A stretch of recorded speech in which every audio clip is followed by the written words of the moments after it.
Em uma terra fria e marcada por fumaça de fábricas, nasceu um menino que carregava fogo nos ossos. Era o ano de 1907, e enquanto a Inglaterra se movia para uma nova era industrial, o céu preparava algo eterno. Leeds, uma cidade esquecida nos mapas espirituais, se tornaria o berço de um dos intercessores mais inflamados do século XX, Leonard Ravenhill. Filho de um lar cristão metodista, cresceu ouvindo hinos antigos e histórias de avivamentos passados. Mas ele não queria apenas ouvir sobre avivamento. Ele queria viver um. Ainda menino, foi marcado por uma profunda inquietação. Não era a inquietação comum de uma juventude rebelde. Era a angústia dos céus pesando sobre sua alma. Enquanto outros corriam atrás de carreira, conforto ou posição, Leonard corria para o quarto, para o chão frio, para a presença do Deus vivo. Ali, escondido da vista humana, nascia um homem de oração. Um menino que preferia lágrimas silenciosas no quarto do que os holofotes dos palcos religiosos. Seu clamor não era alto, mas era profundo. Não havia eco para seus gemidos, exceto no coração do pai. Leonard aprendeu cedo que Deus não unge celebridades. Deus unge homens quebrantados. A chama do avivamento não começaria no púlpito. Começaria no secreto, no escondido, no esquecido. E foi ali, longe das multidões, que Deus começou a moldar o vaso que incendiaria uma geração. Antes que uma trombeta soe no alto, ela precisa ser moldada no fogo. Leonard Ravenhill foi moldado no forno do secreto. Sua juventude não foi desperdiçada em prazeres passageiros, mas consagrada aos pés do Eterno. Enquanto a maioria dos jovens de sua idade buscava entretenimento e popularidade, Leonard buscava a eternidade. Ele mergulhou nos escritos de John Wesley, Charles Finney e David Brainerd, homens que oravam até o suor se tornar sangue. E quanto mais lia sobre eles, mais se dobrava diante de Deus, dizendo: "Faz isso em mim, Senhor. Começa comigo." Em vez de noites de festa, ele escolheu madrugadas de choro. Em vez de ambições terrenas, ele escolheu fome pelas coisas celestiais. Não buscava ser eloquente, buscava ser inflamado. Havia algo nele que os olhos humanos não podiam medir. Era zelo, era temor, era uma paixão santa. Leonard compreendeu cedo. A oração não é apenas um dever do cristão, é a respiração do guerreiro. O mundo o considerava estranho, mas o céu o considerava útil. E como todo vaso escolhido, ele teve que ser quebrado. O quebrantamento foi seu idioma, a solidão foi sua escola. O Espírito Santo foi seu mestre. Leonard não estava sendo preparado para a fama, estava sendo preparado para confrontar uma geração que trocara o altar pelo palco, o clamor pela performance, a presença pela produção. Deus estava forjando um profeta, e como todo profeta, ele nascia primeiro no deserto, onde só Deus o via, e isso era suficiente. Há escolas que formam teólogos, mas só o céu forma profetas. Leonard ingressou em Cliff College, uma instituição renomada por formar pregadores. Lá, estudou sob a influência de Samuel Chadwick, um homem que dizia: "O diabo não teme grandes talentos, mas treme diante de um homem que ora." Foi nesse ambiente, entre livros e discípulos, que Leonard se aprofundou ainda mais na palavra, mas nunca permitiu que o estudo substituísse a devoção. Ele dizia: "Conhecimento sem oração é informação morta." Enquanto seus colegas disputavam púlpitos e posições, Leonard disputava horas no quarto.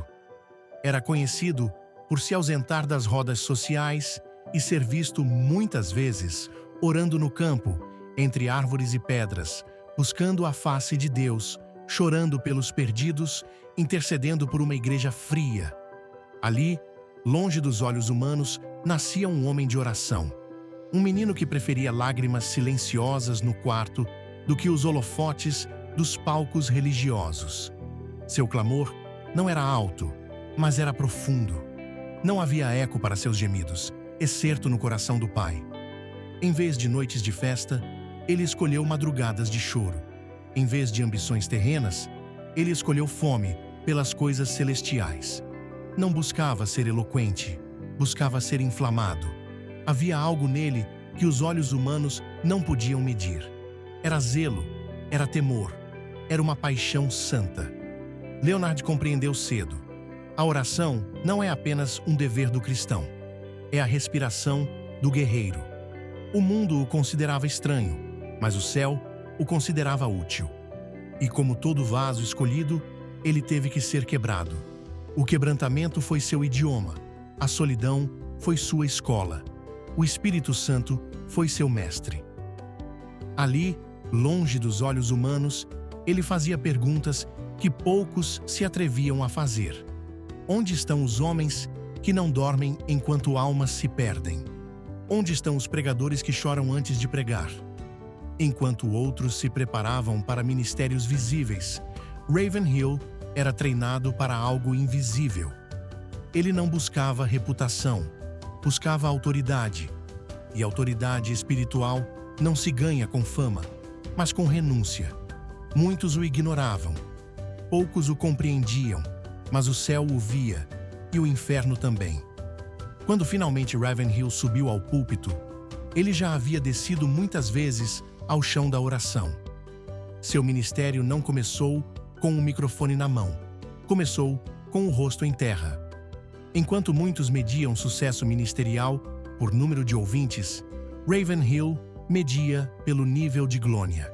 Para ele, a verdadeira pregação nascia do secreto. Suas palavras carregavam fogo porque vinham do fogo. Eram afiadas porque haviam sido temperadas com lágrimas. Ravenhill não era um orador refinado, mas sua voz rasgava o céu e sacudia o inferno. Ele dizia: nenhum homem é maior do que sua vida de oração. Você pode impressionar os homens com seus dons, mas apenas quebranta os céus com oração. O púlpito para ele era um altar, e altar sem sacrifício é só madeira. Sua mensagem cortava, incomodava, despertava, porque vinha de um homem que havia morrido para agradar os outros. A oração era sua câmara secreta de guerra. Ele não orava para preparar o sermão. Ele orava para ser o sermão. Muitos queriam sua autoridade, mas poucos aceitariam seu caminho. Jejum, solidão, dor. Leonard entendeu que a unção verdadeira não é gritada, é gerada no ventre da oração.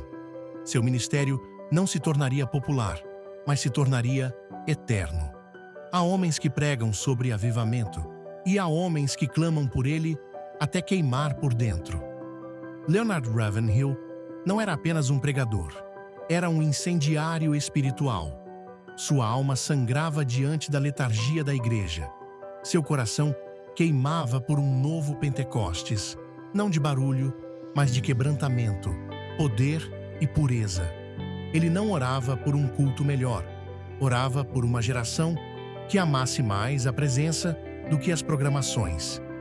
Nas suas palavras, o avivamento não era um evento, era o rompimento do céu sobre corações preparados. O avivamento nunca chega à igreja satisfeita. Ravenhill se retirava por horas, dias, semanas, implorando ao Senhor por um despertar real. Ele jejuava até o corpo estremecer, ele chorava até a voz falhar, ele gemia até não restar mais palavras. E quanto mais orava, mais se angustiava, pois via a igreja cheia de eventos e vazia de arrependimento. Ele dizia: a igreja está entretenida quando deveria estar em trabalho de parto. O seu clamor era um grito de parto espiritual, um grito por almas, um grito por santidade.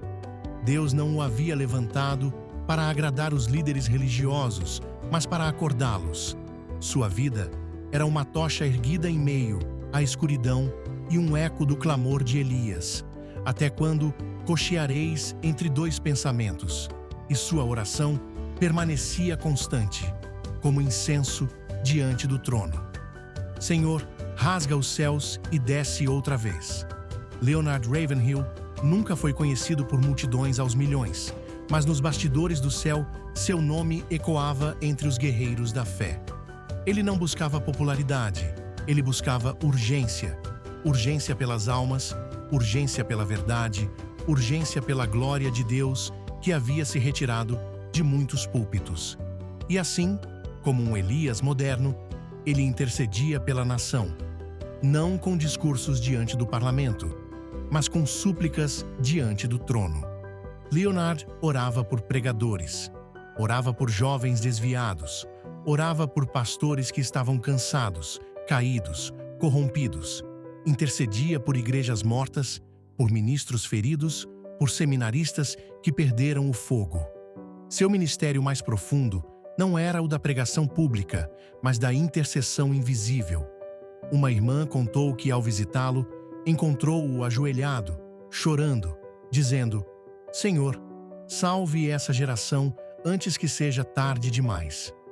Keith Green, um dos maiores músicos cristãos dos anos 80, testemunhou que era impossível estar perto de Leonard sem ser confrontado com a eternidade.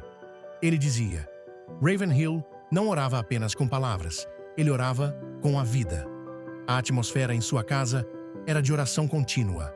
Cada visitante era recebido com temor, pois sabiam, aquele lugar não era uma casa, era um altar. Leonard era um atalaia, um vigia dos muros da igreja.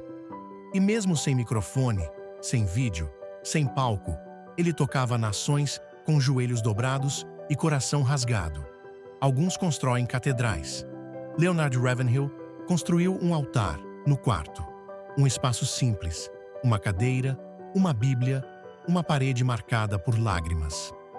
Mas aos olhos do céu, aquilo era mais temido que o trono de qualquer rei. Era ali, naquele cômodo sem fama, que os céus se abriam e os céus choravam com ele. Quem entrava naquela sala sabia que estava pisando em terra santa. Os joelhos de Ravenhill haviam moldado o chão. O silêncio era carregado de temor. As paredes ainda carregavam ecos de seus gemidos. Um visitante disse: era impossível ficar ali por muito tempo sem ser tocado por Deus. Sua Bíblia vivia aberta, não por vaidade, mas por necessidade. Versos marcados com lágrimas, páginas gastas por uso e paixão. Leonard não estudava as Escrituras para pregar. Ele as lia para sobreviver. Orava como quem sabia que o tempo era curto. Jejuava como quem sabia que as almas estavam em risco. Era comum vê-lo levantar no meio da noite e cair de joelhos em súplica profunda, não por si, mas pela igreja, pelos perdidos, pelos órfãos espirituais. O quarto era pequeno, mas as orações que saíam dali percorriam continentes. Ele não precisava sair de casa para mudar o mundo, bastava ajoelhar-se. E Deus, que via em secreto, sacudia corações, despertava nações, incendiava pregadores. Porque ali, naquele pequeno quarto, um homem tocava o céu e o céu respondia. Em tempos de silêncio confortável, Deus levanta vozes desconfortáveis. Leonard Ravenhill não era um reformador moderno. Era uma trombeta do céu soando em meio ao sono da igreja. Ele não pregava para entreter, pregava para despertar. Suas mensagens queimavam como brasas vivas, e não era porque ele gritava, mas porque falava com o peso de quem orou por aquilo. Ele dizia: a igreja hoje está submersa no entretenimento. E se o Espírito Santo saísse, 95% do que fazemos continuaria da mesma forma. Sua pregação era uma espada. Confrontava pecados ocultos, chamava os mornos de volta ao fogo, rasgava o verniz da religiosidade para revelar a urgência da cruz. Ravenhill não se importava com aplausos, se importava com lágrimas.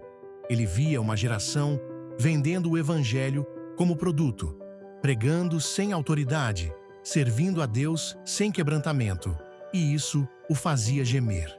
Suas mensagens mais impactantes não nasceram de uma mesa de estudo, nasceram de noites sem dormir, de jejum, de lágrimas, de um coração em chamas. Seu livro, Por que Tarda o Pleno Avivamento, não foi escrito para agradar leitores, foi escrito como um lamento. Ele era como Jeremias, um homem com fogo nos ossos e lágrimas nos olhos. E sua mensagem era simples, mas cortante. Voltem ao altar. Rasguem o coração, arrependam-se. Deus ainda deseja avivar, mas primeiro precisa purificar. Leonardo não apontava para si. Ele apontava para o trono, e como uma voz que clamava no deserto, ele ainda ecoa santidade ao Senhor. Os homens podem envelhecer, mas o fogo de Deus, quando verdadeiro, não apaga com o tempo. Leonard Ravenhill envelheceu. Seus passos ficaram mais lentos, sua voz mais fraca, seu corpo marcado pelos anos de guerra espiritual. Mas os olhos dele ainda queimavam. Já não pregava como antes, mas continuava orando. Já não era convidado com frequência, mas continuava intercedendo. Ele havia entendido que o verdadeiro impacto de um homem de Deus não está na visibilidade, está na fidelidade. Em seus últimos anos, continuou orando pelos jovens, pelos perdidos, pelos líderes que estavam perdendo o temor. Continuou escrevendo cartas com exortações e súplicas. Continuou jejuando. Continuou chorando até o fim. Estou mais perto do céu do que nunca, dizia ele. Mas não havia em sua voz orgulho. Havia urgência. Urgência por uma geração que ele não veria, mas por quem ele orava, como se fossem seus filhos. Muitos iam visitá-lo, esperando conselhos, mas saíam impactados pela atmosfera de santidade, temor e intercessão que o cercava. Uma testemunha disse: "Você não conversava com o Leonard, você era confrontado com a eternidade ao estar com ele." Ele partiu no ano de 1994, não com aplausos, nem com honrarias públicas, mas com o selo eterno de quem gastou a vida como um holocausto. Suas últimas lágrimas não foram por si mesmo, foram pela noiva de Cristo, foram pela igreja que ele tanto amou, foram por um avivamento que ele não viu, mas pelo qual viveu até o último fôlego. A Bíblia diz, em Joel 2:17, "Chorem os sacerdotes, ministros do Senhor, que entrem diante do altar e lamentem, e digam, perdoa o teu povo a Senhor." Leonard Ravenhill viveu essa palavra. Ele não foi apenas um pregador, foi um sacerdote que chorou, um intercessor que lamentou. Seu legado não está nas palavras impressas, mas nas vidas inflamadas pelo fogo da oração. Ele nos deixou um chamado urgente. Não busquem ministérios fáceis, busquem corações quebrantados. Não desejem multidões, desejem Deus. Não sirvam ao entretenimento, sirvam ao altar. Ele sabia que o mundo não precisa de mais celebridades cristãs, precisa de profetas que dobram os joelhos. Hoje, a chama que ele acendeu pode estar fraca, mas não está apagada. Ela chama você, que está ouvindo ou lendo, para escolher um caminho. Ser apenas mais um na multidão, ou ser um homem ou mulher do secreto, um intercessor, um guerreiro, uma voz que move o céu. Porque o avivamento começa no silêncio das orações que ninguém vê, e a igreja que levanta homens, assim, nunca será derrotada. Que a vida de Leonard Ravenhill te desafie, que seu exemplo te incendeie, que você seja mais que um espectador, que você seja um homem do segredo, e que como ele você possa dizer um dia, meu ministério começou no secreto, e por isso tocou o eterno.